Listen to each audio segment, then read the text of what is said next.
Welcome back, everybody. Hope everyone's having a good afternoon. Second episode of the day. Let's dive right in.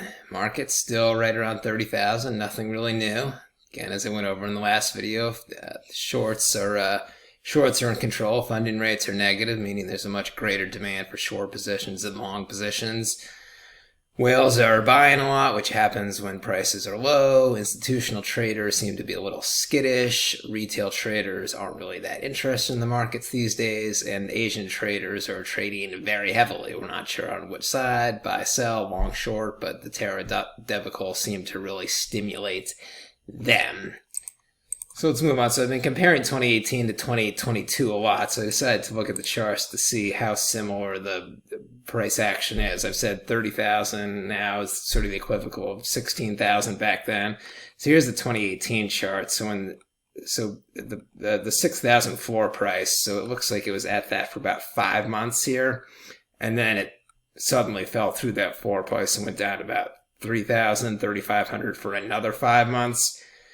So, and then I looked at this chart here this year to see what the difference is, and then it actually surprised me. So we've only been at 30,000 for 1 month, so it's too early to tell, but it looks like actually 40,000 is more of the floor price. It's the equivalent of 16,000 because we stayed at around the 40,000 range for a good 4 months, so close to the 5 month here, and then right before the 5 months at 6,000, prices were up back in 2018.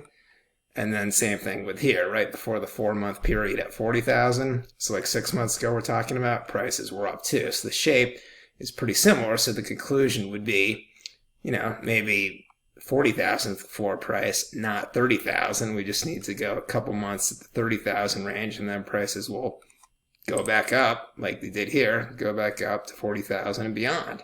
So we'll see. It's actually bullish news, I thought. What else is new? So South Korean authorities are launching an investigation into Kwon and Terra. Obviously not really surprising. I would be interested to hear what they have to say about whether he was contacted about any short position.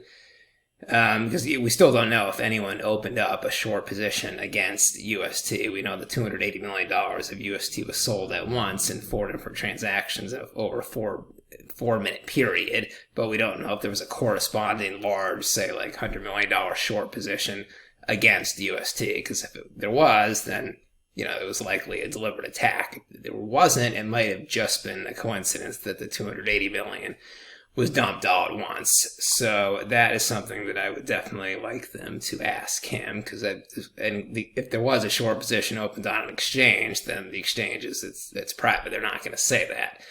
But there were rumors that somebody contacted Kwon directly to do an over-the-counter large short position, maybe about $100 million. So I would be curious to see if he tells the authorities that. We'll see. What else is new? FTX US is launching stock trading against stable coins. This is kind of in line with their Robinhood acquisition, and they're sort of becoming this sort of combo crypto stock trading platform catering to both retail and institutional traders. Kind of is more of an institutional trader feel, but catering to both. I guess this is unusual because you can fund your stock account with fiat, but also with stable coins like USDC coin. It doesn't look like you can fund it with Bitcoin, but with stable coins, yes. And there's nothing else like that around, so that's interesting. This is new. So yeah, yesterday I had reported that Mike Novogratz and Galaxy Digital had not sold any of their Luna. That was incorrect. They had taken some profits. He didn't specify exactly how much, but they had taken some. So the breakdown of the funds that were invested, Pantera Capital said they had took 80% of the profits, so they were only left to holding about 20% of their original investments. When Terra went down, so they actually made out okay. And then Galaxy took some of the profits, didn't specify. Block Terra Capital is not specified. Delphi Digital said that they did not take any profits. They were still in the entire investment. And then other, like Arrington Capital and Polychain Capital, they also have not said if they exited the position or not. And then Binance said that they had taken no profits. They were fully 100% invested. So it's kind of wide range of the spectrum from all the initial investors. Circle CEO Jeremy Allaire, so Circle owns USDC, the big rival stablecoin to Tether. he described the Terra debacle as this. There were two things that surprised me. One was just simply how fast the death spiral happened and how violent a value destruction it was.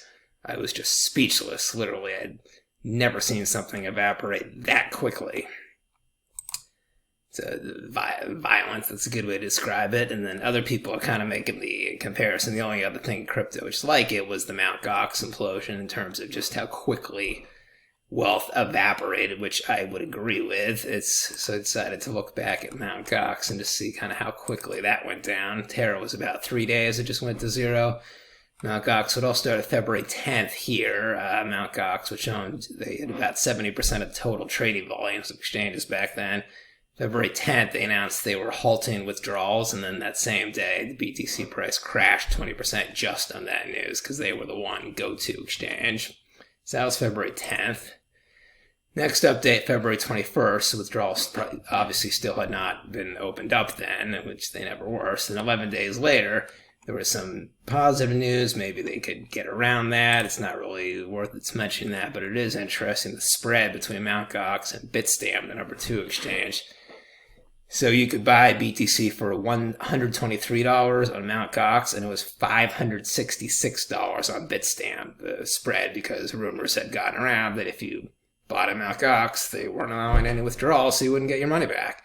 So that was the arbitrage opportunity there, which obviously no one was taking advantage of. So BTC continued to just go down then because there was no resolution of this problem. Then February 25th, so this was 2 weeks after the initial withdrawal announcement that set everything off. 2 full weeks, then Mt. Gox went under insolvency fear. They basically said that they didn't have any of the capital. So that was 2 weeks, start to finish. All this money evaporated.